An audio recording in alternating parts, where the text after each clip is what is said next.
እናት የገዛ ልጇን ቱቦ ውስጥ ጣለች። የህፃኑ ዕድሜ አንድ ቀን በቅጡ ያልሞላው ስለመሆኑ ፖሊስ አስታውቋል። እጅግ በጣም ያሳዝናል። ይህ ለመስማትም ሆነ ለማመን የሚከብድ ድርጊት የተፈጸመው በዚሁ በመሃል አዲስ አበባ ነው። ለመሆኑ የተፈጠረው ነገር ምንድነው? ነዋሪነቷ አዲስ አበባ የሆነች አንድ ግለሰብ እጅግ የሚያምር ወንድ ልጅ በሰላም ትገላገላለች።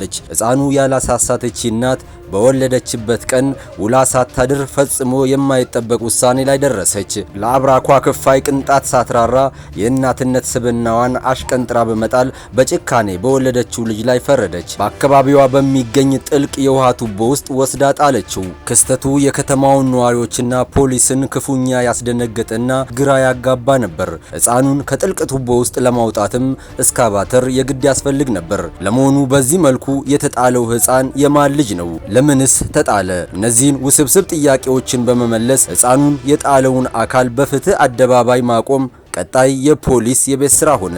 የተጣለው ህፃን ህይወቱ ተርፎ ይሆን? ይህ ብዙዎች ለመስማት የሚፈልጉት ጉዳይ ነው። በዚህ ዙሪያ ፖሊስ ያለው ነገር አለ። የተደበቀውን እውነታ በዘገባችን አካተናል።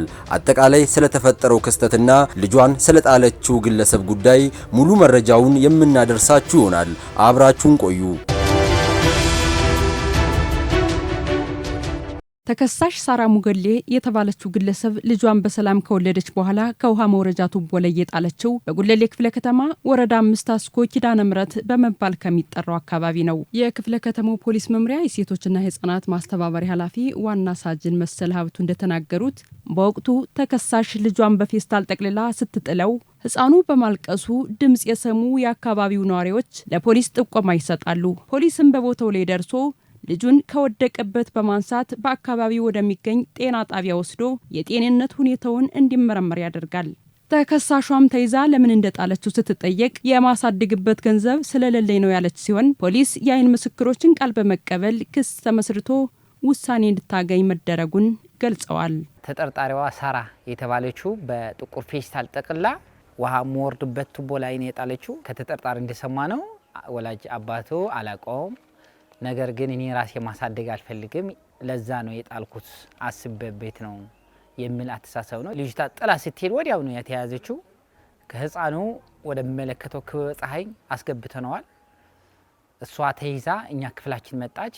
የምርመራ መዝገቡ አደራጅተን ምስክሮቹ ያለው ተቀብለን ይህንን ካጣራን በኋላ ለክፍሉ አቃቤ ሕግ ያለው ነገር አቀረብን። የምርመራ መዝገቡ ክስ አስመስርተን ለፌዴራል የመጀመሪያ ደረጃ ፍርድ ቤት መናገሻ ፍርድ ቤት ተጠርጣሪዋ በ3 ዓመት ከ7 ወር እስራት እንድትቀጣ መራቢያ ቤት ወርዳለች።